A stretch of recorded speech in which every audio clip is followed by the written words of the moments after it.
दोस्तों जैसा कि आप जानते हैं सहारा रिफंड पोर्टल पर एप्लीकेशन स्टेटस चेक करने का जो लिंक है उसे जारी कर दिया है। यहाँ पर कल हमने एक वीडियो बनाया था जिसमें आपको बताया था कि आप अपना एप्लीकेशन का स्टेटस कैसे चेक कर सकते हैं, आपका फॉर्म पेंडिंग है या अप्रूव्ड है या रिजेक्ट हुआ है, इसकी जानकारी आप कैसे चेक कर सकते हैं। इससे से आपको पता चल पाएगा कि आपकी राशि मिलेगी या नहीं मिलेगी। उसमें हमने कमेंट देखा है, सैकड़ों कमेंट आया है जिसमें आवेदक का जो फॉर्म है, निवेशक की जो फॉर्म है उसे रिजेक्ट कर दिया गया है। अब यहाँ पर कहीं भी कोई कारण नहीं बताया गया है कि आपकी रिजेक्ट क्यों हुई है। साथ ही साथ लगातार आपके द्वारा कमेंट किए जा रहे हैं कि रिजेक्ट का कारण क्या हो सकते हैं। साथ ही साथ अगर हमारा फॉर्म रिजेक्ट हो गया है तो इससे हम कैसे सुधार कर पाएंगे, फिर से हम फॉर्म को कैसे भर पाएंगे, इसकी जानकारी दीजिए। इस वीडियो में हम आपको कारण बताएंगे कि फॉर्म रिजेक्ट होने के कारण क्या क्या हो सकते हैं। साथ ही साथ आपको बताएंगे कि इसका क्या समाधान हो सकता है, इसकी जानकारी देंगे और पोर्टल पे क्या क्या अपडेट होनी चाहिए और क्या क्या अपडेट फ्यूचर में आपको देखने को मिल सकता है। वीडियो काफ़ी महत्वपूर्ण होने वाली है, इस वीडियो को आप पूरा देखिएगा। वीडियो अगर आपको पसंद आए तो प्लीज़ इसे एक लाइक ज़रूर कर दीजिएगा और साथ ही साथ इस वीडियो को अपने उन तमाम दोस्तों में शेयर कर दीजिएगा जिन्होंने सहारा में अपना पैसा निवेश किया था और उन्होंने रिफंड पोर्टल पर अपना अप्लाई किया था, उनका भी फॉर्म रिजेक्ट हो चुका है। तो इस वीडियो को देखकर वो समझ पाए कि आखिर हमारा फॉर्म रिजेक्ट क्यों हुआ है और रिजेक्ट हुआ है तो इससे हम कैसे सुधार कर पाएंगे। सबसे पहले आप झलक आप देख लीजिए कि इसे अभी तक आपने चेक नहीं किया तो चेक कैसे करेंगे। इसके लिए वीडियो डिस्क्रिप्शन में लिंक हमने दिया है जिस पर क्लिक करेंगे।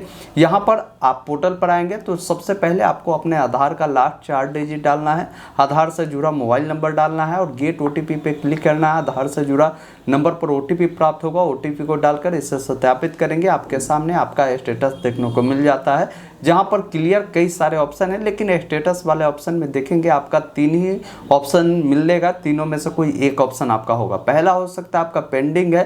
पेंडिंग होने पर आपको घबराना नहीं है, आपका फॉर्म एक्सेप्ट भी हो सकता है, रिजेक्ट भी हो सकता है। इसमें समय आपको लगेगी, प्रोसेस में अभी आपका फॉर्म है। दूसरा प्रोसेस है अप्रूव्ड का। अप्रूव्ड ना के मात्रा में लोगों का हुआ है।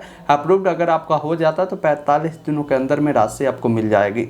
तीसरा ऑप्शन यहाँ पर रिजेक्ट का है। रिजेक्ट होने के कारण हम जानेंगे और रिजेक्ट अगर आपका दिख रहा है इसका मतलब अभी आपकी राशि नहीं मिलेगी और रिजेक्ट हो चुका है तो क्या कर सकते हैं। पहले समझिए रिजेक्ट होने का कारण क्या क्या हो सकते हैं। देखिए सबसे पहला गलती जो है आवेदकों द्वारा भी किए गए हैं। क्या गलती क्या हुआ समझिए। जैसे आपने देखा होगा शुरुआत में जो बॉन्ड आया हुआ था या बहुत सारे ऐसे सोसाइटी का बॉन्ड था जिसमें आपने देखा होगा रिसिप्ट नंबर के बदले में अकाउंट नंबर देखने को मिल रहा था। अकाउंट नंबर के जगह पर आपका जो है रिसिप्ट नंबर आ रहा था। मेंबरशिप के जगह पर आपका प्रमाण पत्र संख्या आ रहा था। तो उस बॉन्ड पर ही ये गलतियाँ था, क्योंकि ये ऐसा बॉन्ड हमारे पास भी एक था, उसमें हमने देखा था कि ये बहुत बड़ी गलती थी जिसमें हमने उस समय भी हमें लगा कि इससे बहुत सारे कैंडिडेट का आवेदन रद्द हो सकते हैं और ऐसा ही हुआ। बहुत सारे कैंडिडेट ने बॉन्ड के द्वारा जो डिटेल डाला है कहीं ना कहीं उनके द्वारा भी गलती हुई है। वो डिटेल अकाउंट नंबर के जगह पर रिसिप्ट नंबर डाला है, रिसिप्ट नंबर की जगह पर अकाउंट नंबर डाला है, मेंबरशिप के नंबर पर सर्टिफिकेट नंबर डाला है। तो पहला ये जो कारण है इस कारण से भी रिजेक्ट हो सकता है। ऐसा नहीं हम कह रहे कि आपका ये कारण होगा ही, 4-5 कारण बताएंगे, इनमें से कोई ना कोई आपका कारण हो सकते हैं जिस कारण से आपकी फॉर्म रिजेक्ट हुई हो। तो पहला कारण ये था कि आपके द्वारा डिटेल डालने में गलती हुआ होगा। दूसरा कारण ये है कि बहुत सारे लोगों ने जो अमाउंट डाले हैं उस अमाउंट डालने में भी गलती किया है, क्योंकि यहाँ पर आपसे पूछा गया था कि आपने कितना राशि इसमें जमा किया है, वो जमा अमाउंट पूछा जा रहा था। बहुत सारे व्यक्ति ने अपना मैच्योरिटी जो अमाउंट था उसे जो राशि मिलने वाली थी वो अमाउंट डाला है, जिस कारण से भी उसे आवेदन जो है रिजेक्ट किया गया है।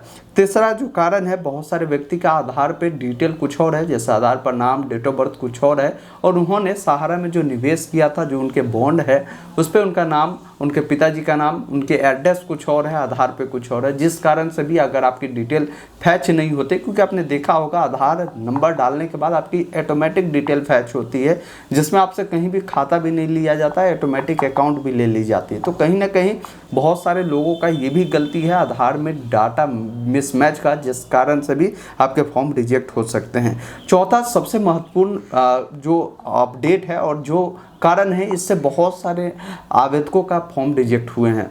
अब देखिए इन सबकी जानकारी आपको कैसे पता चलेगा कि मेरा फॉर्म किन कारणों से रिजेक्ट हुआ। तो देखिए अगर आपने फॉर्म भरा होगा उस समय अगर आपने ईमेल आईडी दिया होगा, क्योंकि ये ऑप्शनल में था, और आप जान रहे होंगे सहारा में जो पैसा फंसा हुआ है ये हम जैसे लोगों का नहीं है, ये जो पैसा हमारे पिताजी हमारे दादाजी के उम्र के व्यक्ति के हैं, वो उस वैसे व्यक्ति हैं जिनके पास कोई ईमेल नहीं है, वो अपना ईमेल आईडी नहीं देते। और यहाँ पर ऑप्शनल में था तो लोग ईमेल आईडी दिए भी नहीं है, जिनके पास है वो भी नहीं दिए हैं।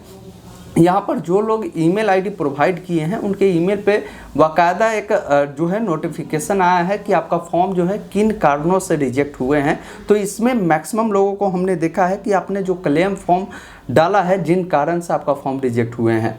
अब ये डिटेल आपको कैसे पता चलेगा कि आपको किन कारणों से रिजेक्ट हुआ। तो अभी आप जब स्टेटस चेक करने जाएंगे तो वहाँ पर नीचे वाला एक ऑप्शन आप पढ़ेंगे तो क्लियर लिखा हुआ कि सिस्टम ऑर्डर जो है आप डाउनलोड कर सकते हैं। फिलहाल आप उस पर क्लिक करेंगे, ये डाउनलोड नहीं हो रहा है। तो बहुत जल्द आपको इसी पोर्टल पर एक आपको जो है ऑर्डर डाउनलोड होगा जिसमें आप अपनी पूरी जानकारी देख पाएंगे कि किन कारणों से आपकी फॉर्म रिजेक्ट हुई है। इसके लिए थोड़ा सा पोर्टल पर जो है अपडेट की कार्य चल रही है, समय आपको थोड़ा सा लगेगा लेकिन आपको पूरी जानकारी पता चलेगी कि आपकी आवेदन रद्द क्यों हुई है। तो यहाँ पर क्लेम फॉर्म में ये हुआ था कि आपने देखा होगा कि अगर आप आज फॉर्म भरते हैं और इस फॉर्म को आज जनरेट करते हैं तो आज ही उस फॉर्म को आपको अपडेट करना था। लेकिन होता ये था ना कि जब आप फॉर्म को तो जनरेट कर लेते थे, फ़ोटो सिग्नेचर ये सारा जो है काम आप कर लेते थे, लेकिन जब आप अपलोड करने जाते थे पोर्टल नहीं चलता था। 2 दिन 3 दिन पोर्टल नहीं चला।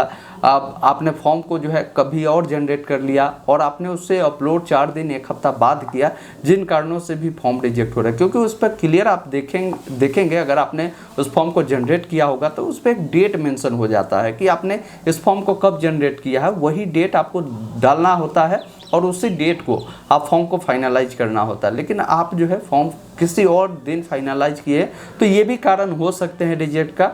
और बहुत सारे लोगों का रिजेक्ट हुआ है तो ये बताया गया कि आपने दावा जो भरने में जो दावा का जो फॉर्म है वो भरने में आपने गलती किया। तो गलतियाँ क्या था, एक और गलती जो बगल में हम आपको लगा देंगे, फ़ोटो जो आपको चिपकाना था, फ़ोटो पर आपको क्रॉस साइन करना था। बहुत सारे व्यक्ति ने क्या किया कि वो जो साइन किए उनके चेहरे पर कर दिया, ये पूरा आँख पे कर दिया, जिन कारणों से भी उनका जो फॉर्म है वो रिजेक्ट किए गए हैं। तो ये कई सारे कारण हैं जिनसे आपकी फॉर्म हो सकती है रिजेक्ट हुआ हो। इसकी एक्चुअल डाटा आपको जल्द ही इस पोर्टल पर आपको मिल जाएगी कि आपकी क्या कारण है जिनसे फॉर्म की आपको रिजेक्ट की गई है। तो ये कारण था। अब समझते हैं इसका समाधान क्या हो सकता है। तो देखिए अभी पोर्टल पर 4-5 अपडेट हुई है, ये आपने देखा ही होगा, और लगातार अभी पोर्टल पर अपडेट का कार्य चल ही रही है। तो ऐसी स्थिति में अगर आपका फॉर्म रिजेक्ट भी हो चुका है या आपने नया आवेदन करने का सोच रहे हैं तो अभी फ़िलहाल जो है 1-2 दिन ज़रूर वेट करें, क्योंकि पोर्टल पर अपडेट हो रही है। इस क्रम में अगर आप कोई डिटेल